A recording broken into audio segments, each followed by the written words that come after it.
Hi everyone, I am Shivam Mishra, all India rank one CA final. तो आज की video के अंदर हम डिस्कस करेंगे स्टडी प्लान एक्सेल ट्रैकर, जो मैंने अपने सीए फाइनल एग्जाम्स के लिए यूज़ करा था और मुझे काफ़ी उससे हेल्प हुई। अपने जो भी प्लान था, जितने भी मेरी स्टडी लीव पीरियड था, उसको प्लान करने के अंदर इवन जो मेरे 1.5 डेज थे वो भी मैंने यहीं पे प्लान कर रखे थे और सारी चीज़ें मैंने प्लान ही करी थी जो भी मेरा स्टडी लीव पीरियड था उसके अंदर। तो क्विकली हम इसको डिस्कस कर लेते हैं कि आप इसको कैसे यूज़ कर सकते हो। इसको कोई भी लेवल का स्टूडेंट है वो यूज़ कर सकता है, चाहे वो सीए फाउंडेशन का हो, चाहे सीए इंटर का हो, चाहे फाइनल का हो। इवन कोई अदर एग्जाम्स भी हैं तो उसके लिए भी ये यूज़ हो सकता है, क्योंकि बिकॉज ये एक जनरलाइज स्टडी प्लान है, ये एक तरीके का ट्रैकर है जो आप अपने अकॉर्डिंग या अपने एग्जाम के अकॉर्डिंग आप मॉडिफाई कर सकते हो। तो स्टार्ट करते हैं। जो अपनी पहली टैब है वो आती है आपकी टारगेट की टैब। टारगेट के अंदर आपको क्या करना है, सबसे पहले आपको ये प्लान करना पड़ेगा कितनी रिवीजन है। जो जनरली जो एग्जाम्स है हमारे सीए के अंदर, तो इसके अंदर तो हमारा यही रहता है कि लोग टारगेट करते हैं कि 2 रिवीजन करनी है, 3 रिवीजन करनी है। तो उसी तरीके से मैंने भी प्लान किया था अपना। जैसे ही मैं स्टडी लीव के अंदर गया तो मेरा दिसंबर से ये प्लान था। तो अगर आप देखोगे तो मैंने 4 रिवीजन प्लान करी थी ओवरऑल द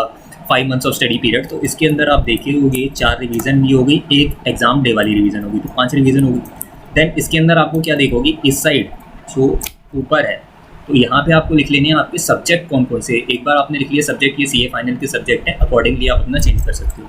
देन इधर देखोगे तो आपको प्लान कर लेना है जितना भी आपका स्टडी पीरियड है उसमें आपको ब्रेक करना पड़ेगा कि कितने कितने दिन में आपको करना है। तो जनरल जो मैंने किया था, मैंने अपनी जो फर्स्ट रिवीजन है वो मैंने 15 डेज़ के अंदर करी थी। जो फर्स्ट रिवीजन है वो 15 डेज़ थी। देन सेकंड रिवीजन मेरी अराउंड 10 डेज़ थी।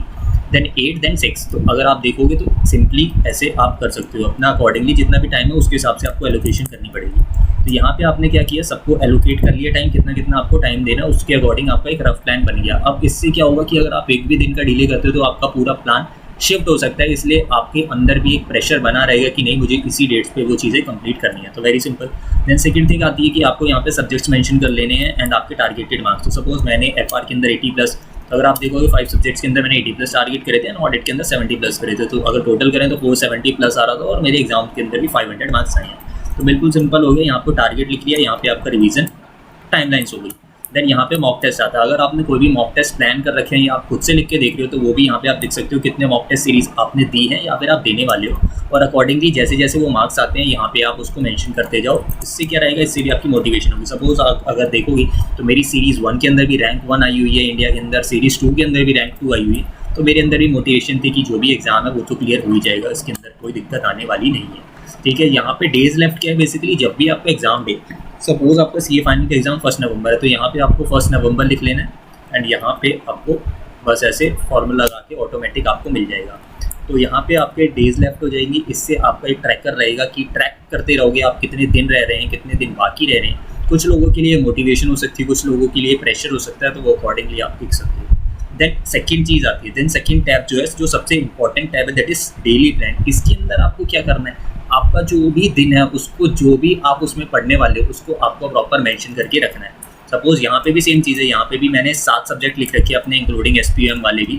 तो यहाँ पे 7 सब्जेक्ट लिखने हैं। उसके बाद आपको क्या करना है, सपोज जो आपका टारगेट वाला था इसके अंदर आपने 15 दिन देने की सोची है कि अगर मैं 15 दिन दूंगा एफआर को, तो एफआर को 15 दिन देने के लिए फिर आपको क्या करना है, यहाँ पे 15 दिन सेलेक्ट करने हैं। यहाँ से यहाँ तक आपको सेलेक्ट कर लिया 15 डेज एंड देन यहाँ पे आप लिख दोगे जो भी आपको 15 डेज़ के अंदर करना है। तो ये आपने मेंशन कर दिया। अब आपके पास डेली ट्रैकर मेंटेन रहा करेगा। ठीक है। अब सपोज इसके अंदर आपको चेंजेस कैसे करने हैं, एफआर तो कंप्लीट हो गई, नेक्स्ट सब्जेक्ट में शिफ्ट करना है।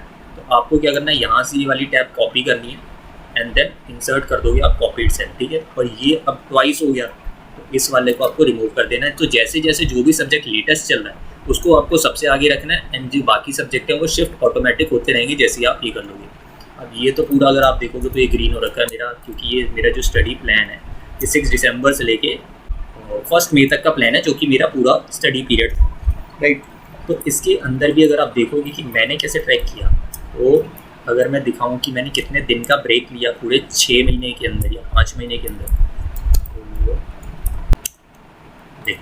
तो अगर आप देखोगे खाली 31 दिसंबर का ब्रेक है पूरे 148 डेज़ के अंदर। तो अगर आपको भी टारगेट करना है कि आपको रैंक लानी है या अच्छी रैंक लानी है, पास होना फर्स्ट शॉट के अंदर, तो ऐसे ही आपको कंसिस्टेंसी मेंटेन करके रखनी पड़ेगी। कि अगर आप देख सकते हो यहाँ से यहाँ तक आपकी कितने डेज़ है, 148 डेज़ में 1 डे का ब्रेक। तो परसेंटेज भी निकालोगे तो आपका कितना परसेंटेज आएगा वो आप सोच सकते हो। तो आपको ऐसे करना है। ये आपका हो गया डेली प्लान। तो यहाँ तक यही है, आपको 6 महीने ऐसे ही डेली प्लान करते रहना है। कोई भी है आपने 15 दिन का प्लान बना रखा है उसको आप रिवाइज करते जाओ। अगर 1 दिन के टारगेट नहीं पूरे हो पा रहे नेक्स्ट दिन के अंदर शिफ्ट करो, बट ट्राई करो कि 15 डेज अगर आपने एलोकेट करें तो 15 डेज़ के अंदर आप कंप्लीट कर रहे हो अपना सब्जेक्ट। तो ये बिल्कुल सिंपल सा प्लान था, ये डेली प्लान और प्लानर हो जाएगा आपको।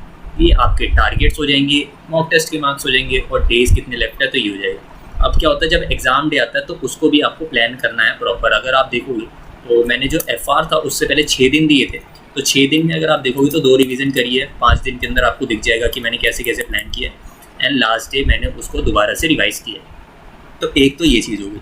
ये क्या है बेसिकली, ये वो वाले क्वेश्चंस थे जो मेरे से एग्ज़ाम डे से पहले भी नहीं हो रहे थे, तो इनको 3 से 4 बार देखना और ज़रूरी था कि अगर एग्ज़ाम पे ये क्वेश्चन आ जाए तो मैं वहाँ पे सॉल्व कर पाऊँ। इसलिए मैंने इसको स्पेसिफिकली जो मेरी 5 डेज़ मैंने यहाँ पे 6 डेज़ एलोकेट करे हैं उस टाइम पे जो मेरे से सॉल्व नहीं है उनको मैंने मेंशन किया था, और इसको जब मैंने दोबारा 2-3 बार देख लिया तो मैंने इसको भी यहाँ पे ग्रीन मार्क किया।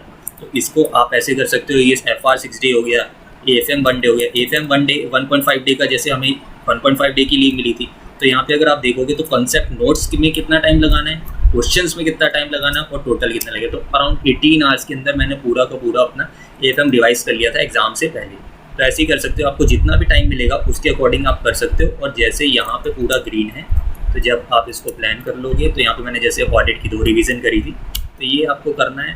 बस यहाँ से आपने ग्रीन किया, तो फ्रैंकली स्पीकिंग जब ये पूरा ग्रीन हो जाएगा ना तो वो जो आपको मोटिवेशन होगी वो एक अलग लेवल पे होगी कि आपकी तैयारी किस लेवल की है, आप खुद भी ये सोच सकते हो। तो ये बिल्कुल सिंपल सा स्टडी प्लान है जिसको काफ़ी लोग कह रहे थे कि इसको एक बार एक्सप्लेन कर दो, तो मैंने एक्सप्लेन कर दिया है। मुझे नहीं लगता इसके अंदर कोई भी मुश्किल चीज़ है। ये भी आप अपनी जो तैयारी है या प्रिपरेशन है for any exams, you can implement this and get the best results of. तो ये बेसिकली ये था। और इसके अंदर मैं एक चीज़ और दिखा देता हूँ आपको, जो मेरे CA फाइनल के मैंने एक्सपेक्टेड मार्क्स भी कैलकुलेट करे थे।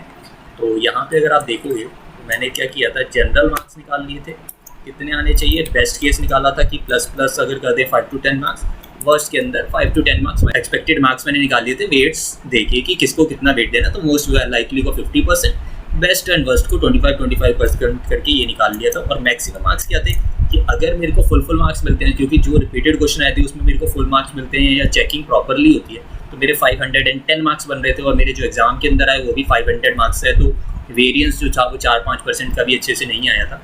तो ये आप इम्प्लीमेंट कर सकते हो, और इससे मैं डेफिनेटली कह सकता हूँ कि अगर आप ये इम्प्लीमेंट करते हो अपने स्टडी प्लान में तो काफ़ी आपको हेल्प होगी इससे, और रैंक भी ला सकते हो और रैंक 1 भी ला सकते हो। अगर आप लाओगे तो मुझे और खुशी होगी।